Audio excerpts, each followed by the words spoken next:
Почитувани, стартот на изборната кампања ДПМНЕ, како во цела Македонија, така и во Крива Паланка, ја започна на свој препознат начин, со закани, притисоци, уцени и заплашување.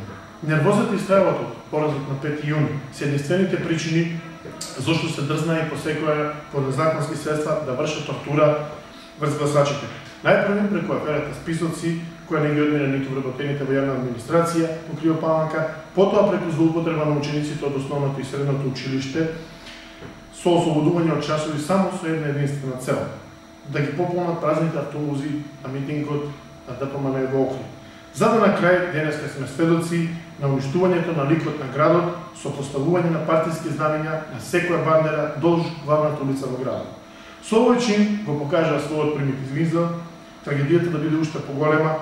Самото поставување на знамињата го вршеа истакнати членови на ДПМНЕ во градот, почнувајќи од замислен член на Општинска изборна комисија и актуелен советник во општина Крива Паланка, потоа лица од општината, како и вработени во Министерството за правда и одбрана. Граѓаните на Крива Паланка имаат таа среќа да градоначалникот поставува цвеќиња, а досегашниот пратени партиски знамења на бандерите. Тоа е тоа што има да ми го понудат на гласачите. Нема никакви проекти, нема решенија за надминување на сиромаштијата, нема решенија за подобар живот.